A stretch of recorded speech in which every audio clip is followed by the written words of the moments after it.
राधे राधे दोस्तों, स्वागत है आप सभी का हमारे चैनल श्री जी भक्ति भजन संग्रह में। दोस्तों, आज हम जानेंगे हरतालिका तीज व्रत और उसकी कथा के बारे में।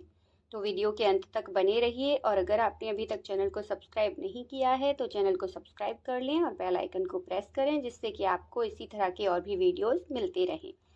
तो आइए जानते हैं हरतालिका तीज व्रत के बारे में। यह व्रत भाद्रपद शुक्ल पक्ष तृतीया को किया जाता है। इसका पूजा विधान कुछ इस प्रकार से है। सुहाग चाहने वाली स्त्रियों को इस दिन शंकर पार्वती सहित बालू की मूर्ति बनाकर पूजा करनी चाहिए तथा सुंदर वस्त्रों, कदली स्तंभों से घर को सजाकर नाना प्रकार के मंगल गीतों से रात्रि जागरण करना चाहिए। समस्त सुहाग सामग्री पार्वती जी को तथा धोती अंगोछा शिव जी को चढ़ाया जाता है। फिर 13 प्रकार के मीठे व्यंजन बनाकर उस पर रुपए रखकर बायना निकालकर सासू जी के पैर छूकर दें। पूजन के बाद कथा सुने। इस व्रत को करने वाली स्त्रियां पार्वती के समान सुखपूर्वक पति रमण कर शिवलोक को प्राप्त होती हैं।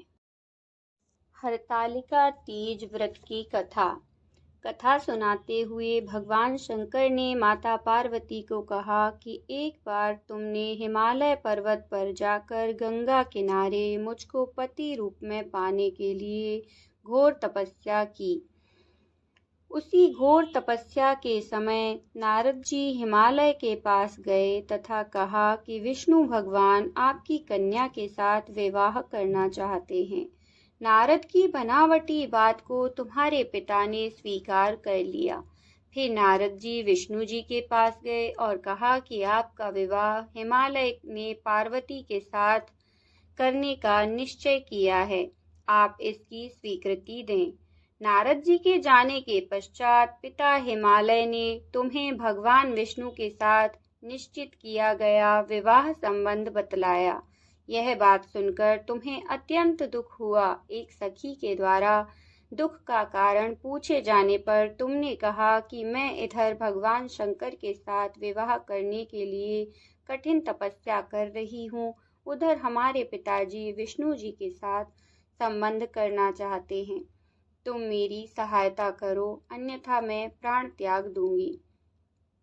सखी ने धीरज देते हुए कहा कि मैं तुम्हें ऐसे वन में ले चलूंगी कि तुम्हारे पिता को पता न चलेगा। इस प्रकार तुम सखियां सम्मति से घने जंगल में चली गईं। उधर तुम्हारे पिता हिमालय के घर में इधर उधर खोजने पर जब तुम्हें न पाया तो बहुत चिंतित हुए, क्योंकि नारद से विष्णु के साथ विवाह करने का वचन दे दिया था। वचन भंग की चिंता ने उन्हें मूर्छित कर दिया। तब सभी पर्वत यह तथ्य जानकर तुम्हारी खोज में लग गए। उधर सखी सहित तुम सरिता किनारे की एक गुफा में मेरे नाम पर तपस्या करने लगी। भाद्रपद शुक्ल पक्ष तृतीया को उपवास रहकर तुमने सिकता का शिवलिंग स्थापित करके पूजन तथा रात्रि जागरण भी किया। तुम्हारे इस कठिन व्रत के कारण मुझे तुरंत तुम्हारे पूजन स्थल पर आना पड़ा। तुम्हारी मांग तथा इच्छा के अनुसार मुझे तुम्हें अपनी अर्धांगिनी के रूप में स्वीकार करना पड़ा। तत्पश्चात मैं तुरंत कैलाश पर्वत पर चला आया। प्रातः बेला में जब तुम पूजन सामग्री नदी में छोड़ रही थीं, उसी समय राजा हिमालय उस स्थान पर पहुंच गए। वे तुम दोनों को देखकर पूछने लगे, बेटी तुम यहाँ कैसे आ गई? तब तुमने विवाह वाली बात सुना दी। वे तुम्हें घर बुला लाए। तब शास्त्र विधि से तुम्हारा मेरा विवाह हुआ।